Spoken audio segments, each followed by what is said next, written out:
An amazing but controversial aircraft. It's different and it scares people. It's got cutting-edge technology and it's going to war. But after a tortured past, can it make the grade in Iraq, the world's most dangerous combat zone? None of us have any desire to be flying an aircraft that we think is going to kill us. This is the exclusive story of the V-22 Osprey and the men and women taking it into harm's way for the first time.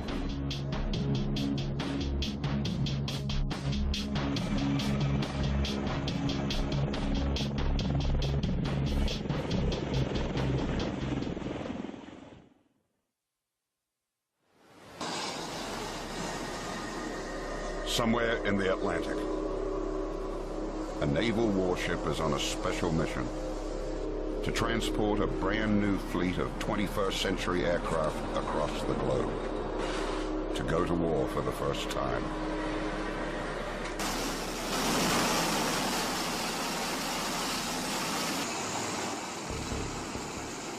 They have brought a new, different, and mysterious weapon, the like of which has not been seen on any battlefield before now. It's called the V-22 Osprey, part helicopter, part plane. They are headed for Al-Assad, Iraq. Transition across the goals with the crew, landing at Skid Row via pilots on wrist, winds 2804.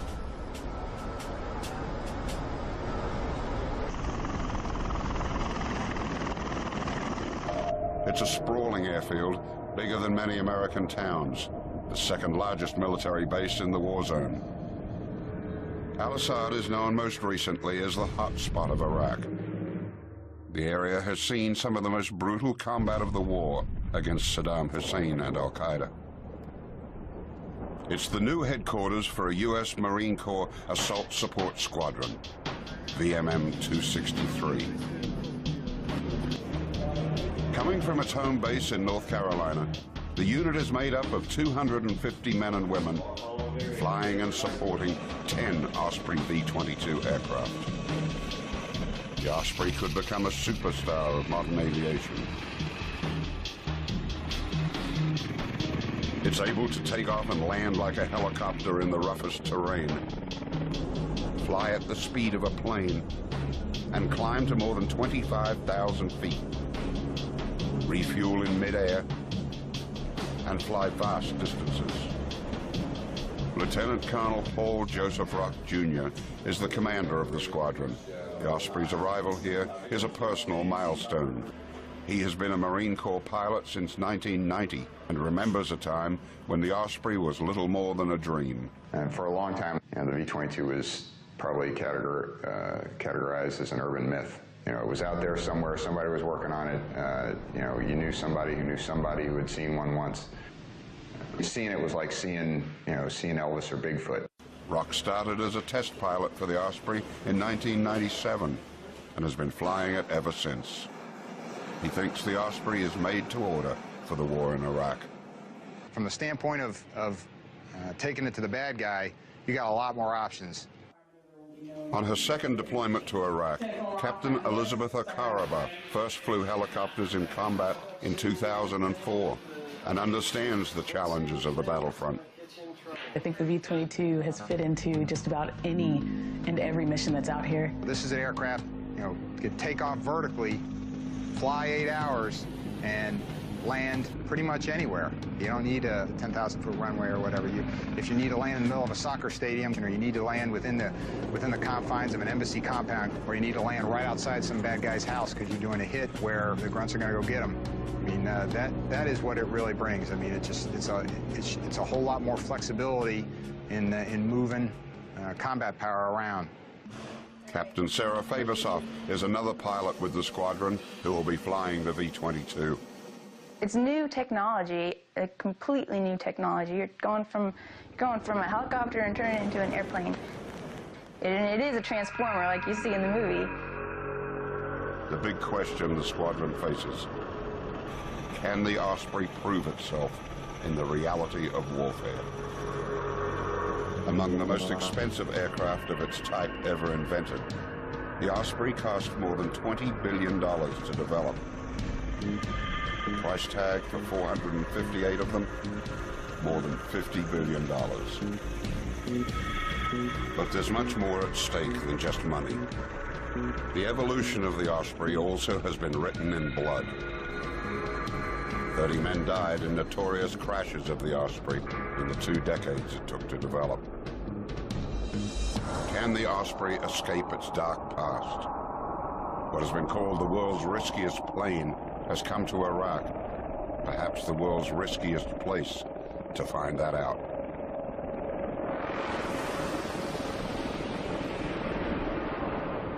When you're trying to advance, when you're trying to do something revolutionary and bring a tremendous capability like that, it's not without pitfalls and risks.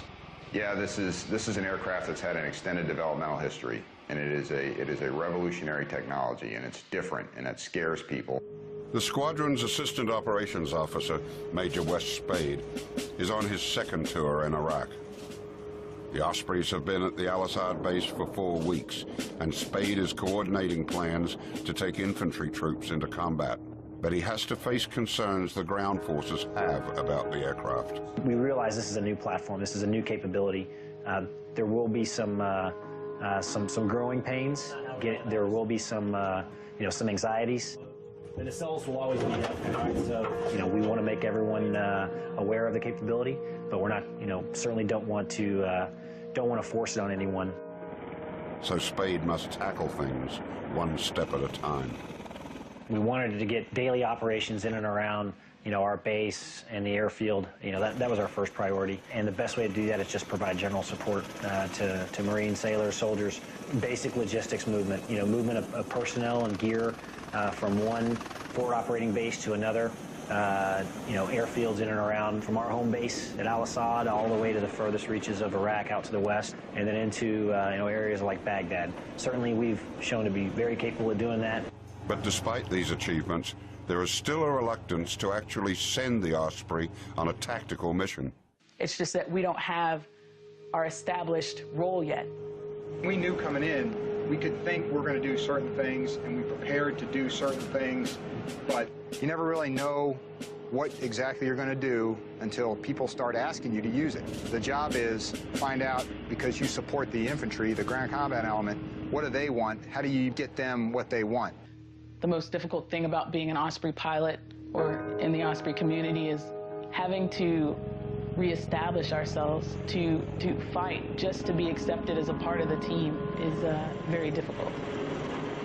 We want to help the mission, we want to save lives, we want to fight the good fight, but we have to get through the established norms. We have to help people see us as not outside the paradigm, but perhaps a better portion of a new paradigm. The commanders and pilots know they have a great opportunity here to prove the Osprey and its capabilities. But they also know that the stakes are high. A failure now could doom the aircraft's future.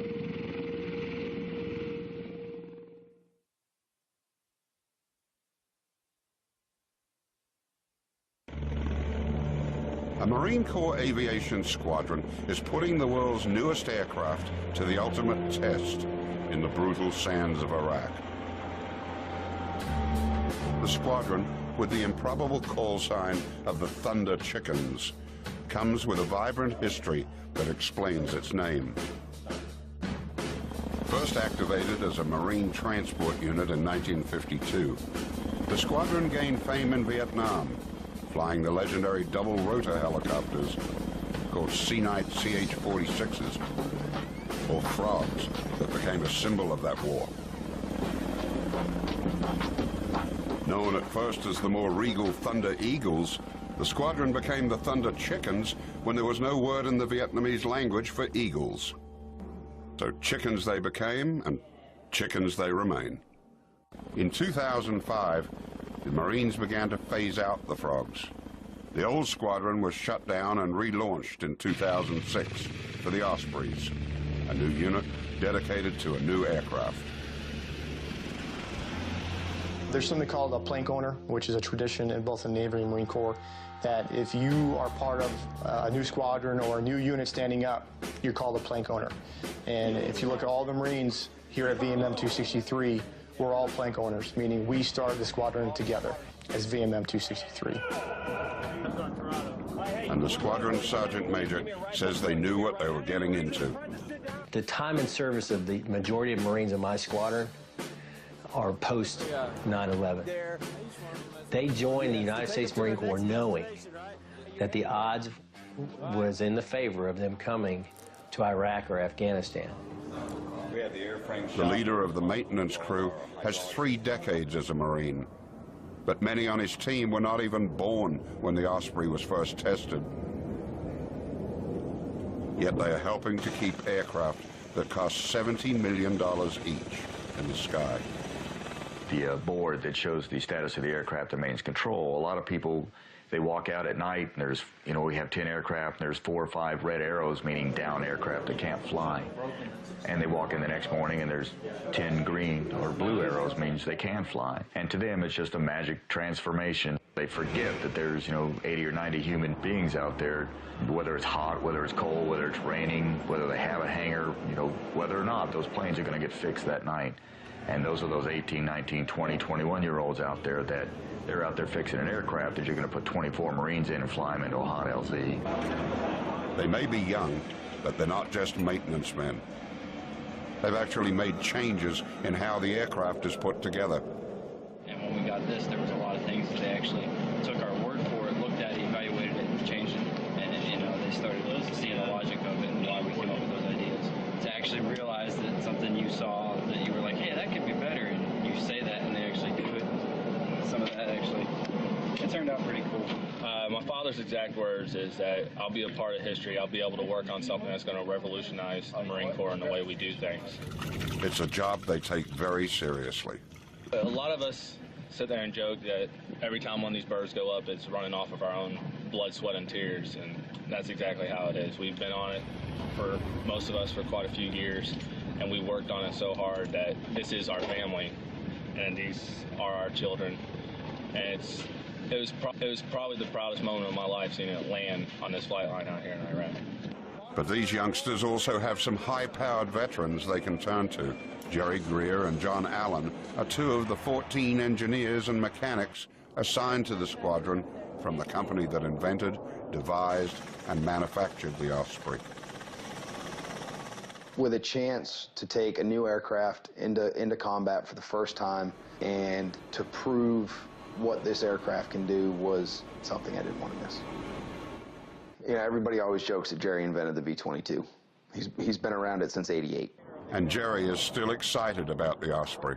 It's got stuff in it that's never been done on any other aircraft. I don't know, I think it's pretty cool. It's definitely different. I mean, just even coming here, people see the airplane and they just do not know what they're looking at. So yeah, the gee whiz factor is fairly high. By design, the Osprey lives up to its reputation as both a helicopter and a plane. What are rotors on takeoff become airplane props in the air. Basically, is it an airplane, is it a helicopter? It is both and neither.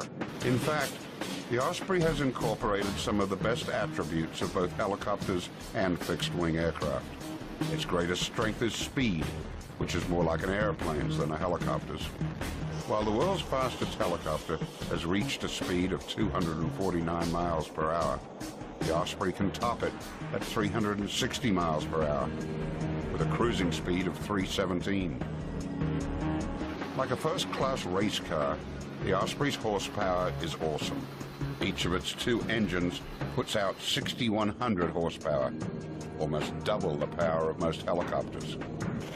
Another advantage, the Osprey can fly more than 1,000 miles without refueling. In combat, that means the Osprey can safely fly a radius of 430 miles from its base. For the commanding general of al-Assad, that puts his entire region within reach. It opens greater options for you from, say, al-Assad and cover the entire battle space in 30 minutes.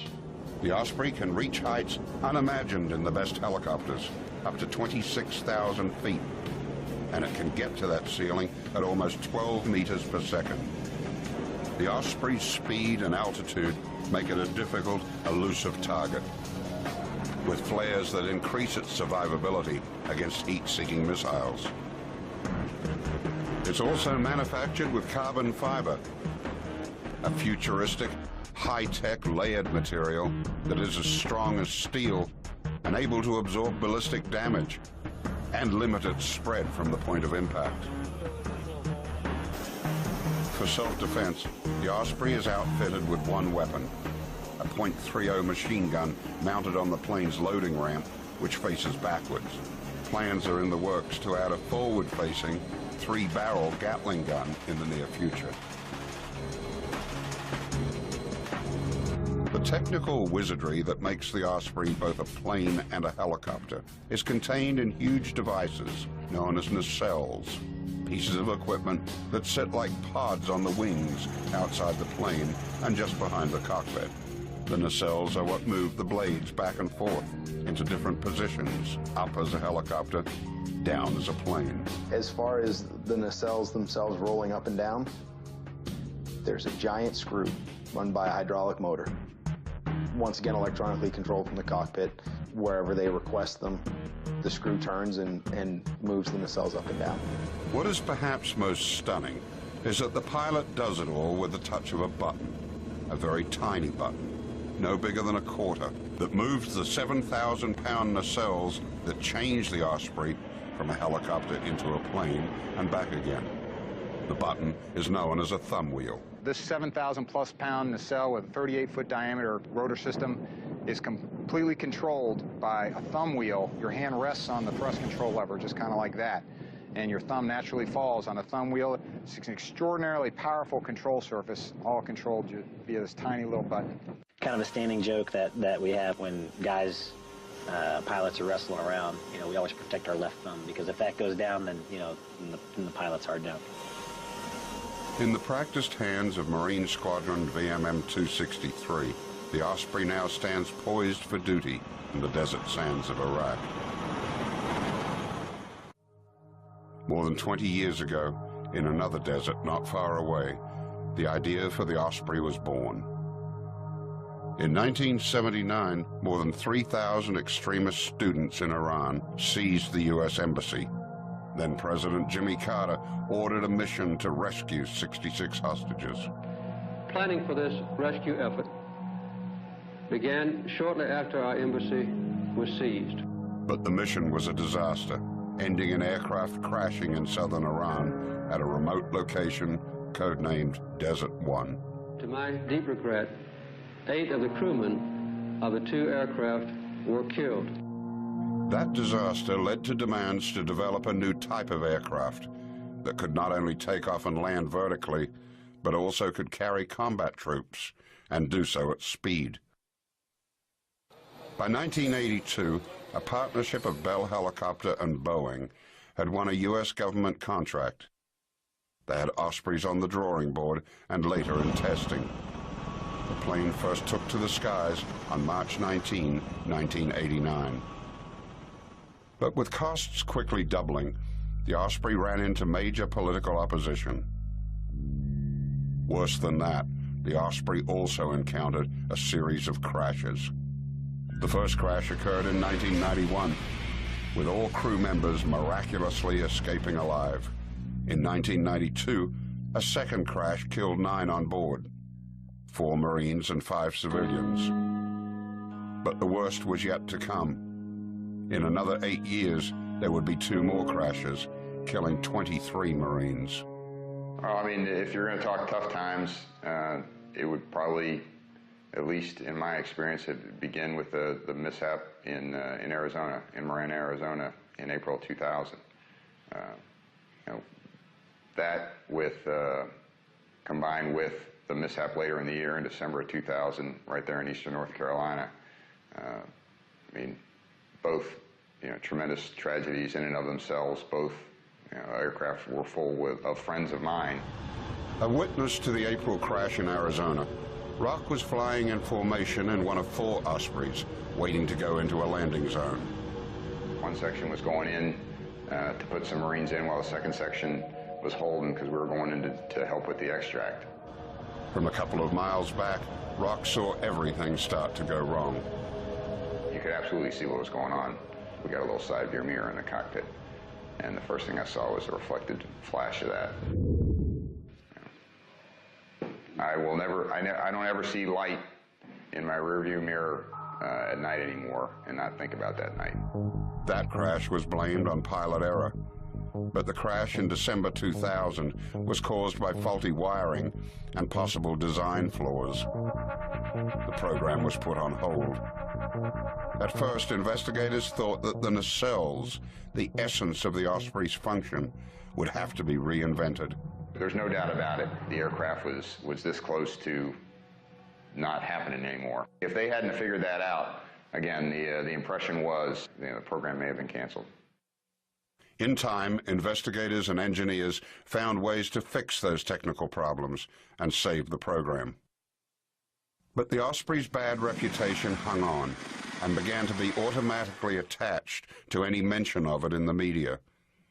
It was inevitably described as the troubled V-22 Osprey. Today, these pilots and crews are now ready to go. After flying and working on the Osprey for 2 years, they want to put the memories of the tragedies behind them. Despite the old track record, they say, the Osprey's day has come. In fact, those whose lives depend on the Osprey are now its strongest defenders. We all have families. I have 3 kids. I have a beautiful wife. None of us have any desire to be flying an aircraft that we think is going to kill us. But as much as the commander and his pilots support the Osprey V-22, can the aircraft survive its naysayers? Those who would judge the plane on its troubled past and not its potential. Even worse, could they cancel the Osprey's future before it even sees combat?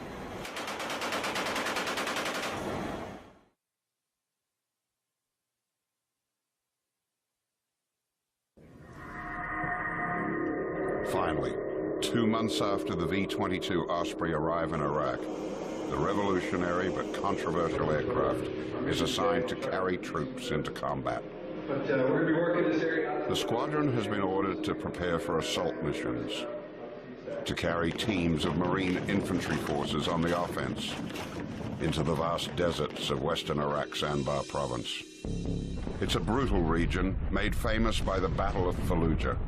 Some see it as the crucible of U.S. efforts in Iraq. Osprey Crew Chief Joshua DeBoer knows all too well how bad it's been and how valuable the Osprey can be.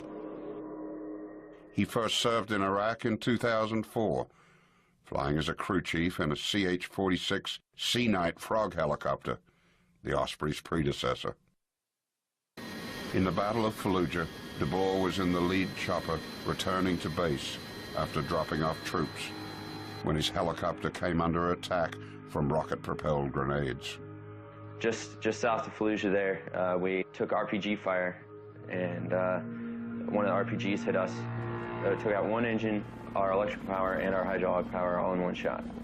So we didn't have a lot to work with, needless to say. DeBoer and another Marine were in the back of the Frog. Flying at about 100 feet off the ground, the pilots decided to try to make it back on one engine. But then fire broke out in the back of the helicopter. We tried to put it out. We couldn't put it out. Meanwhile, the entire time, the fire's getting bigger and bigger and bigger. With the flames now wrapping around them, DeBoer and his partner were trapped. I'm guessing between 20 and 50 feet, my other crew chief probably jumped out of the aircraft while we were still in the air. We hit the ground. The impact threw me into the cockpit face first, smashing my face against the instrument panel. The helicopter crashed and burned. Amazingly, everyone on board escaped alive, although several with serious injuries, including DeBoer. 30% of my body with second-degree burns and lacerations to my face. You could actually see my skull in a couple of spots. It was kind of cool. His trip to hell and back taught him one big lesson, that it is better to fly high and fast, as in the Osprey, and stay far away from ground fire.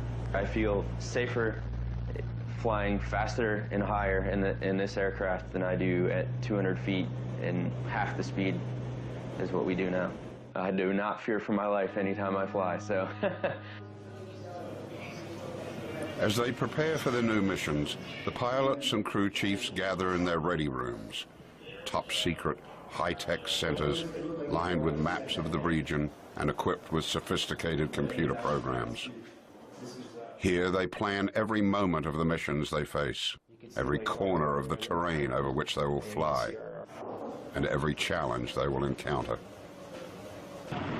As both a pilot and a ground forces commander, Major Bob Brody has considerable experience in the Anbar region. He thinks the Osprey is a particularly good fit for this battle space.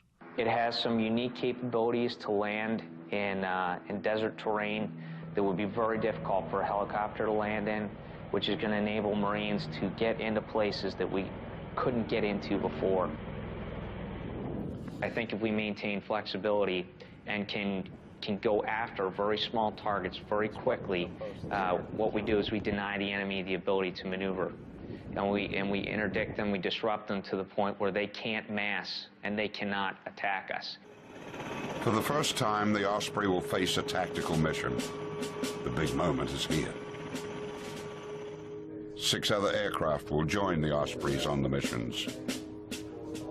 With 24 hours to go, all aircraft and infantry commanders converge to finalize exact logistics and what role each of them will play. Good afternoon, gentlemen. I think you all know me, Major Brody, call signs BAMS.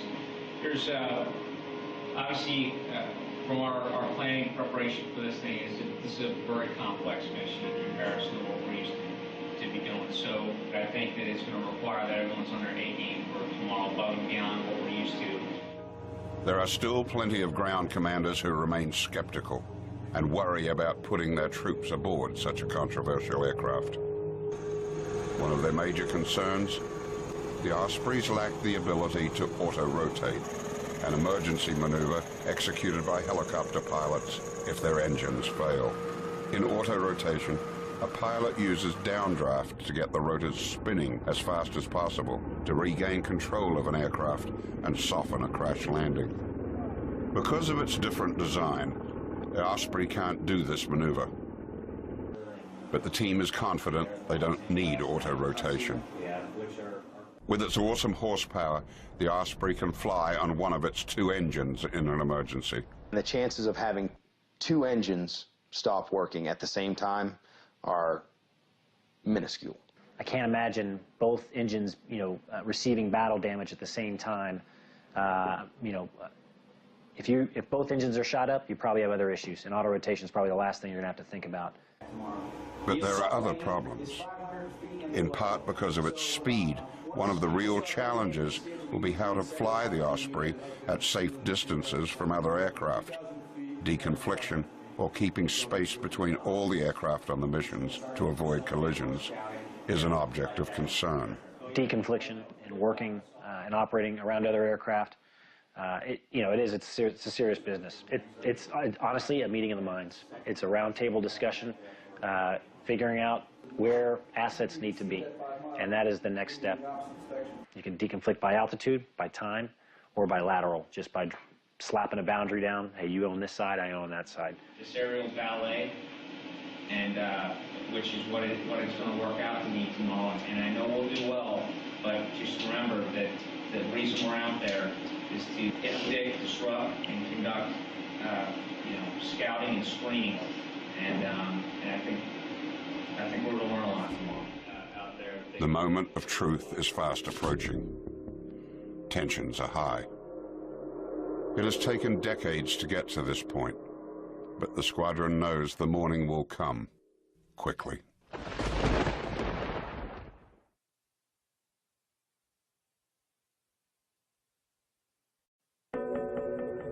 Dawn breaks over the desert sands of Anbar province, casting first light on Al Assad Air Base, the second largest military operation in Iraq. In hangars along a helicopter flight line, members of a squadron known as the Thunder Chickens have been working through the night to ensure that 10 Osprey aircraft are in top shape. After decades of development, years of testing and training, after 2 months of preparation, the day of reckoning has arrived. This is the day that Osprey pilots and crews will, for the first time, take to the skies to fly ground forces on a combat mission. You know, I don't know if you call it nervousness or just anxiousness, but yeah, there's always a little bit of you know, butterflies before each mission. Boarding one of the Ospreys, Major Bob Brody, a veteran pilot and a ground forces commander, introduces the grunts to the aircraft. Most of them are seeing it up close for the first time. I've got a very important question. Where are the armrests? And is there an in-flight manual? Right here. Those of you that have not ridden on this aircraft, it is a sporty ride, and it's much different than on the 53. 53 kind of comes down. When it goes forward, it kind of leans forward. This is an airplane for all intents and purposes. So when they pull out of that zone, you're going to feel a lot of acceleration. So here's the last thing, gents. Obviously, everything goes sour on us. We need to start fighting. You just take care of business and don't worry about anything. All right, you just start taking care of that target. This is an aircraft unlike anything they've flown in before. Again, I can't overemphasize the acceleration and deceleration. All right, we're going to accelerate, you know, rather rapidly. So make sure you grab on everything that you've got. Okay, try to strap it in. You guys definitely need to be strapped in, especially guys in the back. For the Iraqi armed forces joining them on the mission, it's total future shock. They've never seen anything like this. This is our Marine Corps' newest airplane that we're flying in over here. It's a assault support aircraft mounted. طيارة جديدة على الاستطلاع طيارة جديدة أول مرة يستخدموها بالاستطلاع عملية الاستطلاع يمكن طيارة هليكوبتر بس بعدين حتى تكون طيارة اعتيادية طيارة واحدة.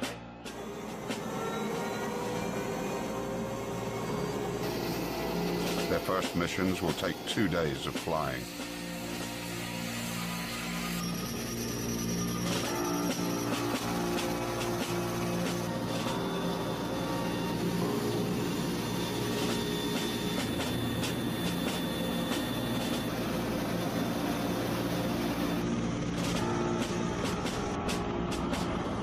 Ospreys head out across the vast landscape,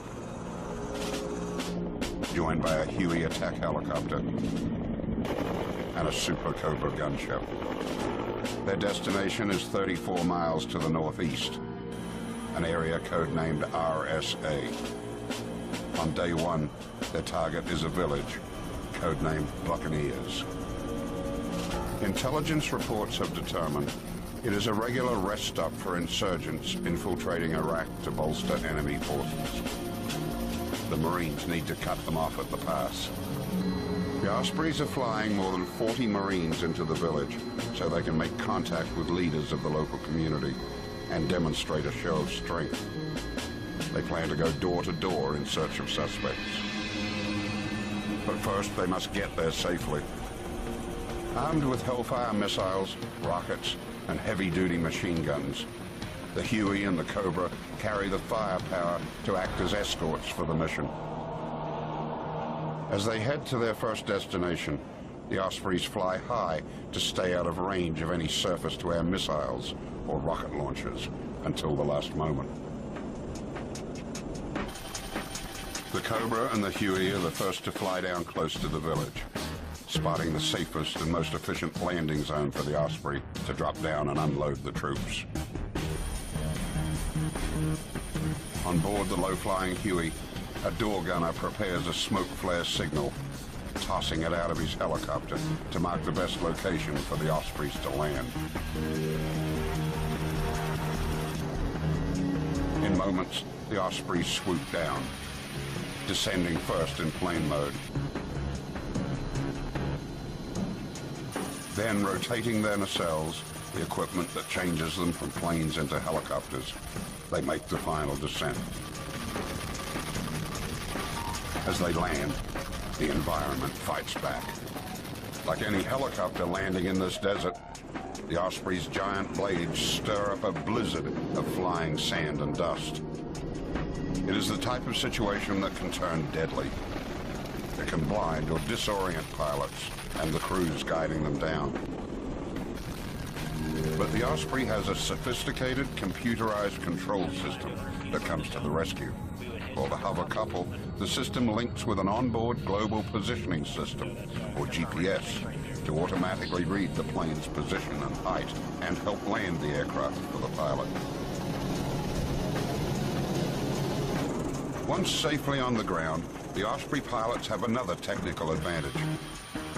Thick sand wraps around them and threatens to blind the ground troops as they disembark. The pilots engage the nacelles to blow away the sandstorm. Once it's clear, the Marines' infantry forces hit the ground quickly, fanning out around the village. They will stay on here as the Ospreys again take to the skies and return to base. Security in Anbar province has improved enormously since the first Marines arrived here in 2004, but the enemy is still a serious threat in this region.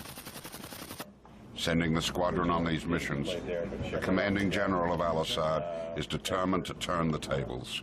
There's still an active enemy out there, but we maintain a high operational tempo in support of all the actions here in order to keep continuous pressure on it.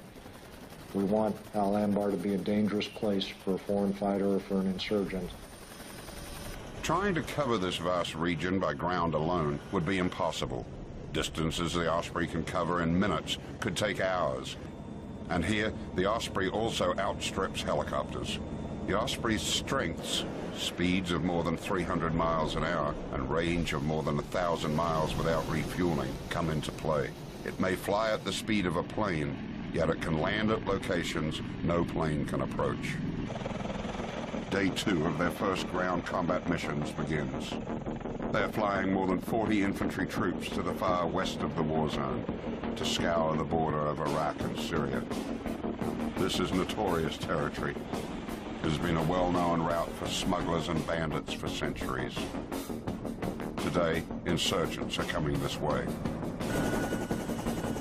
This operation includes a small armada of aircraft. Their targets are a multitude of hiding places, visible only from above. Distant side roads, ravines, wadis or dried-up riverbeds, and even small caves. Huey and Cobra pilots flying escort lead the search. The Ospreys stay high until a Cobra pilot spots a cave they've been seeking. Intelligence reports have indicated this could be a storage location for a cache of weapons and explosives being smuggled across the country.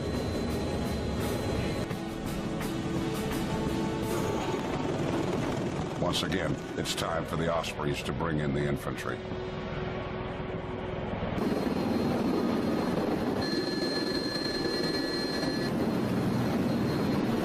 Once again, the troops hit the ground.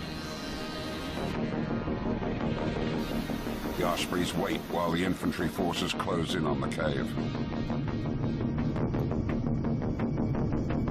But it's a dry hole. If it has been used as a weapons storage facility, it's now been emptied. Frustrated, the infantry forces return to the Ospreys that again take to the air to continue the search. With so many aircraft, the challenges that the mission commanders and pilots studied so closely in their planning are always present. The question of deconfliction, avoiding crashing into each other like the planes in the tragic mission into Iran a quarter of a century ago. Out here, it's no longer history, it's the real thing. Throughout the day, they fly up and down the border, smoothly integrating with other aircraft. As they return to base, it's been 2 days of combat operations. And it's been a long 2 days.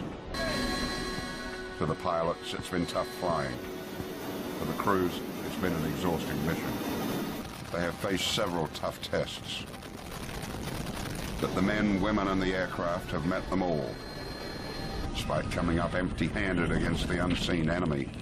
Despite the hardships, it's been a smooth operation. The Ospreys have proved they are ready for combat. They can get troops where they need to go. They can do it in the toughest environment. And all along, the Osprey's technology has proved vitally important. The aircraft that some claimed could be a disaster in a war zone like Iraq, simply performing smoothly and without incident, has become a benchmark of success. These Ospreys have risen to the challenge, proving that their attributes far outweigh their past failures, most of which are now more than a decade old.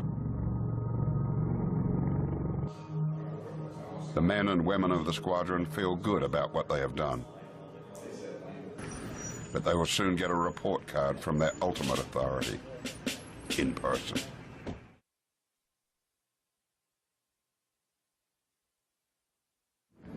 Daily life in Iraq is no day at the beach, but for the squadron known as the Thunder Chickens, it has its moments. On the Osprey's windswept flight line, Captain Michael Parrott has just returned from his first mission flying as the commander of his aircraft. And his support team has a ceremony awaiting him, a type of military baptism to celebrate the moment. So it was an eventful day. My first flight as an aircraft commander in the V-22. This was the perfect ending to a perfect day. Oh, very nice! All right.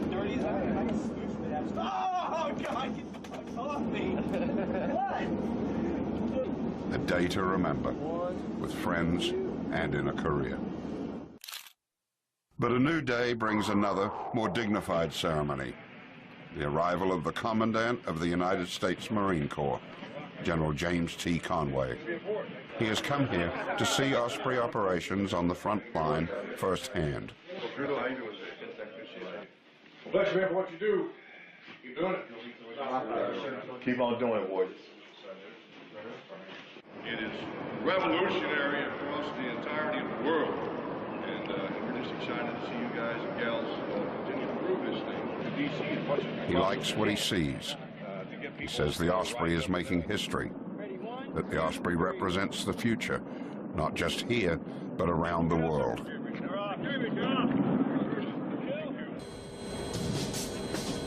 While the aircraft's introduction to the battle zone has been incremental, its advocates say its future is unlimited. It is a superior aircraft that is going to support Marine Corps aviations and take us to places that we don't even know about yet, I don't think. I won't tell you this is the future of the Marine Corps, but the concept, to me, is the future of all aviation. While this feels familiar because some of us have been to Iraq before, all new experiences and all new mission planning. Everything is somewhat new. It has an old flavor and feel to it, but it's all new.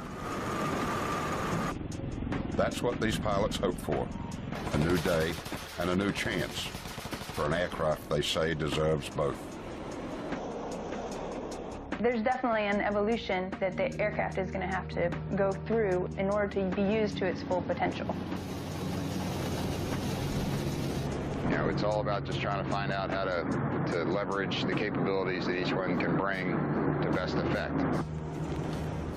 Carry more, go faster, go farther. Those are all kind of raw capabilities. You only find out what the aircraft can do when it's stretched by people asking it to do things. I think we're doing the job, and people, as they get more comfortable with us, as they get more interaction with us, as we get integrated, they're falling in love with the airframe.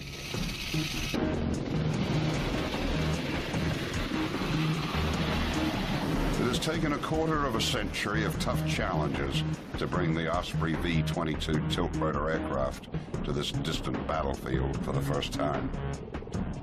It's been an arduous journey, but its advocates insist it's only the beginning.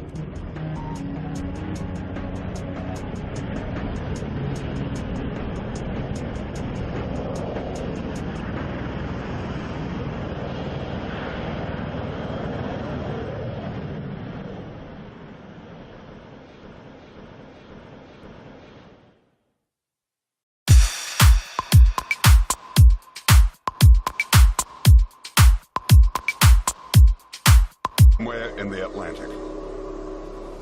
A naval warship is on a special mission to transport a brand new fleet of 21st century aircraft across the globe, to go to war for the first time.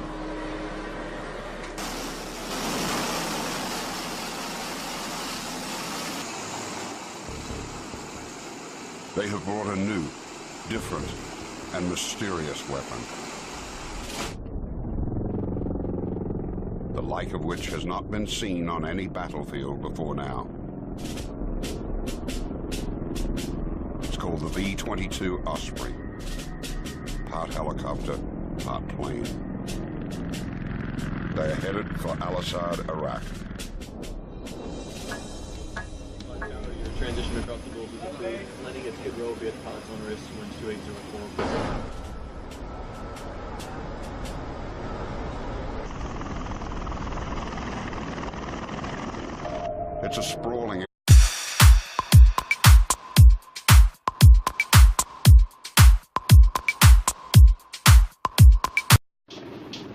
an amazing but controversial aircraft. It's different and it scares people. It's got cutting-edge technology, and it's going to war. But after a tortured past, can it make the grade in Iraq, the world's most dangerous combat zone? None of us have any desire to be flying an aircraft that we think is going to kill us. This is the exclusive story of the V-22 Osprey and the men and women taking it into harm's way for the first time.